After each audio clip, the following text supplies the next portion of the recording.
Pour commencer, je voudrais expliquer à la fois la chose très simple que représente ce site, enfin, pas un site simple, mais qu'on doit comprendre comme une grande simplicité, mais essayer de faire comprendre sa complexité, elle est essentiellement parce que c'est un site vivant, c'est un territoire vivant, et qui n'a pas cessé de changer et de bouger, et qui va sans doute encore beaucoup bouger.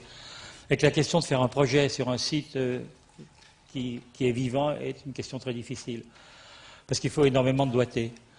Et que, évidemment, la tentation serait de dire, et beaucoup l'ont dit, remettons ce site en l'état initial tel que Corbusier l'avait connu. On ne sait d'ailleurs pas vraiment exactement dans quel état initial il était, enfin on en a quelques idées, mais c'est extrêmement difficile évidemment de tenir un site en son état d'origine, parce que ce site, et d'ailleurs j'en tiens pour preuve les images qui défilent ici, cette première image je crois qui date des années 40. Évidemment, on peut voir sur cette image, sur la partie ouest, c'est-à-dire sur la partie gauche de l'image, que le site était beaucoup plus ouvert qu'il ne l'est aujourd'hui. Il y avait un très grand champ de culture sur cette partie. Et donc, on voit que le site, effectivement, était sans doute plus dépouillé qu'il ne l'est aujourd'hui. Mais malgré tout, on peut remarquer qu'aux alentours de la chapelle, et notamment sur son côté ouest et sur son côté sud, on avait malgré tout une présence de végétaux que d'ailleurs Corbusier avait remarqué parfaitement bien et qui sont cités dans un plan que Meissonnier a fait pour Corbu. On voit ici un plan qui date des années 40, je crois, 61, pardon, où la situation n'a pas énormément changé.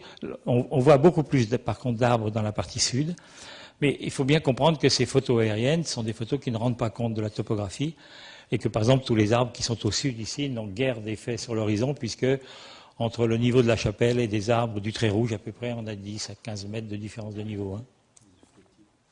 On voit une situation ici en 81, où on peut voir que cette parcelle qui était libérée à l'origine commence à se recoloniser, à se reboiser, et du reste, pour réaliser les premiers travaux du projet de Renzo, on a été obligé d'abattre certains de ces arbres que vous voyez sur cette photo, dont certains des très beaux chênes. Mais cette photo, elle est intéressante à montrer parce que dans la stratégie générale paysagère que moi je pense développer, quelque chose va faire que le projet futur va s'approcher sans doute de cette réalité de cette année-là. Avec en partie supérieure, on a c'est ça le... Voilà. On a ici une forêt existante qui est une forêt dont nous n'avons pas la propriété et qui est une forêt protégée par le code du système forestier et qui, elle, de toutes les façons, va être maintenue en l'état à l'arrière de la chapelle sur sa partie ouest. Et donc on a une masse forestière extrêmement dense. Et ensuite, on a cette partie qui était à l'époque beaucoup plus dépouillée qu'elle ne l'était dernièrement. On verra la dernière photo, la forêt avait envahi tout ça. Mais on va avoir une sorte de décroissance qui va aller de la forêt pleine ici à une forêt plus lumineuse, comme la photo que montrait de piano, pour se découvrir progressivement et gagner effectivement les horizons chers à Corbu, puisque Corbu disait que c'est sur l'horizon qu'il allait chercher d'une certaine façon par résonance acoustique la forme même de son bâtiment.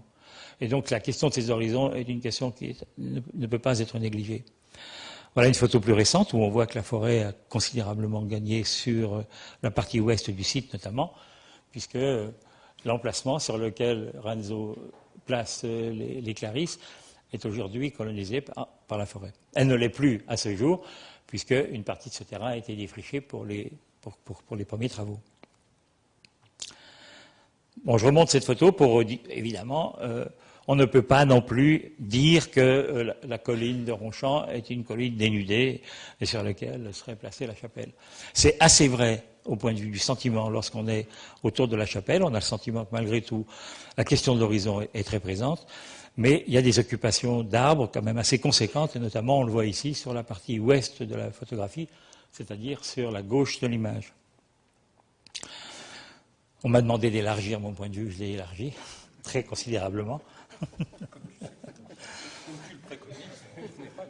Bon, non, ce qui est intéressant à montrer ici, c'est que le site de la chapelle est quand même absolument époustouflant, puisqu'il est en rapport avec le massif des Vosges que vous avez ici. Et donc toute la partie de la chapelle, dans sa partie nord et dans sa partie nord-est, regarde ce grand territoire des Vosges. Et surtout, il est en regard de l'ensemble des plis du Jura, Et ces plis se déploient sur des épaisseurs d'horizon considérables, puisque même par certains jours de beau temps, on m'a affirmé, mais personne n'a réussi à vraiment me le dire, Sir Brigitte en tous les cas ne le confirme pas, il semblerait qu'on voit le Mont Blanc. C'est confirmé? Le Mont Blanc. Alors je ne sais pas sur cette image. Alors, simplement, je voudrais montrer quand même que, non pas que je pense que la partie ouest de la chapelle, c'est-à-dire, on verra tout à l'heure sur la façon dont est conformée la chapelle elle-même, mais on voit quand même que l'intensité du rapport au paysage, à ces grands paysages, se fait essentiellement sur le sud, essentiellement sur le nord, le nord-est et le sud-est. Et ces grands plis du Jura sont formidablement continus, on dirait des énormes limaces, non c'est pas un mot bien formidable pour parler de paysage, mais c'est l'image quand même qu'elle donne, qui se succèdent les unes par rapport aux autres, et sur un horizon extrêmement long. Et puis, on a une chose plus irritée, qui est le massif des Vosges à l'opposé. Et je pense que l'inspiration paysagère de Corbu, je la sens dans ce territoire-là. Il est vrai qu'on a ici une très grande plaine, qui est une plaine qui va jusqu'à la Saône, non, qui est une plaine immense et gigantesque, mais qui n'a évidemment pas, au point de vue de l'émotion, autant d'intensité que cette partie du paysage ou que cette partie du paysage. Mais ceci dit, bon, les quatre horizons sont évidemment très, très importants. Donc je commencerai par le nord pour vous montrer que l'intervention que moi j'entends faire est une intervention qui ne se dessine pas. C'est n'avoir que du doigté et accompagner Ranzo dans son projet, mais aussi imaginer qu'on va travailler sur le site de manière... Par exemple, ici, on est dans la situation de l'horizon nord, et on voit que les arbustes ici, qui sont de la renouée du Japon, qui sont des arbustes détestables parce qu'ils colonisent terriblement les sites, doivent être évidemment coupés, tout simplement parce qu'elles dissimulent ce paysage. En passant derrière la renouée du Japon, voilà ce qu'on découvre de ce paysage des Vosges, absolument superbe. Et donc voilà un travail très simple, on le voit ici à plus grande échelle. On voit que simplement, quand je dis que c'est un travail de doigté, c'est simplement il va falloir désigner les arbres qui doivent être coupés, ceux qui doivent être conservés, de manière non pas d'une façon un peu stupide, éventrer la colline dans son entier pour faire place au paysage. Je pense qu'on ne peut goûter de l'horizon que lorsqu'on le consomme avec modération. Et je pense qu'il est beaucoup plus intéressant de faire une série de fenêtres. Vous savez, ce paysage est terriblement linéaire et allongé. Et je pense que ce qui est important de faire sur l'ensemble de la périmétrie de cette colline, c'est de pouvoir continuer d'une manière, enfin de pouvoir lire en continu la ligne de ces mouvements paysagers. Par exemple, ici, il est clair que dans la situation actuelle, l'ouverture, qui est d'ailleurs affirmée par Corbu, en face de cette pyramide, n'est pas suffisante, puisque Corbu désignait cette ouverture vers les Vosges, et il demandait à ce qu'elle soit beaucoup plus importante. Et là, il faudra... Ce qui n'est pas si simple que ça, parce que vous remarquerez que sur la partie gauche, on a de très beaux arbres, et l'image d'après montre que sur la partie droite, on en a des magnifiques aussi. Et que je ne serai pas forcément le bûcheron qui coupera ces deux magnifiques arbres. Mais je repasse la photo précédente, en tous les cas, on aura à réfléchir sur comment élargir cet horizon pour montrer effectivement le défilé des Vosges, qui là, on en est sûr, compte tenu de la conformation de la chapelle elle-même, puisque Corbu disait que c'était une sorte de caisse de résonance et que c'était l'horizon qui inspirait la forme de son bâtiment. Et là, on est certain, à l'évidence, que la partie nord du site a terriblement influencé cette façade. On continue. Ici, on voit qu'il y a une formidable mise en scène avec ce toit de la maison des pèlerins, avec ce toit horizontal planté qui met en scène en arrière-plan la trouée de Belfort, qui est une immense ouverture sur le paysage.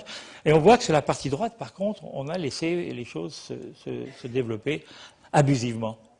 Et qu'il y a sans doute sur la partie droite ici, on sait qu'on a la maison du chapelain qui est juste derrière avec son toit aussi planté, horizontal. Et je pense qu'une résonance horizontale de l'autre côté, dans la partie des arbres, qui est donc sur cette partie. Bon, j'ai avancé d'une case, mais peu importe.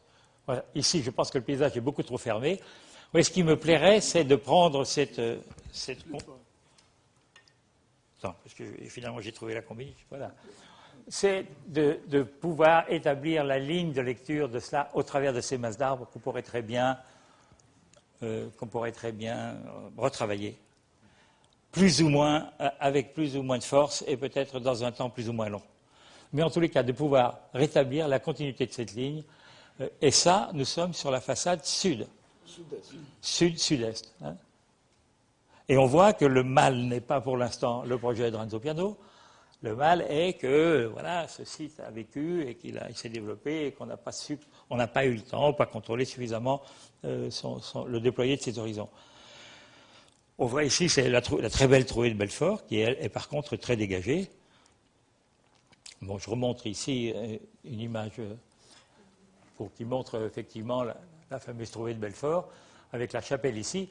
Et voilà, ces montagnes espérées, mais peut-être réelles, donc, qui sont donc le Mont Blanc à l'horizon. Mais moi, ce qui me plaît beaucoup, c'est ces grandes lignes tout à fait horizontales, et que la chapelle montre, comme on vient de le voir, assez bien. Et voilà où les choses commencent à... Nous entrons dans le domaine des sœurs Clarisses, puisque l'établissement du projet se fait dans cet épanelage ici. On commence donc, mais plus bas, mais je veux dire dans cet horizon-là. Hein.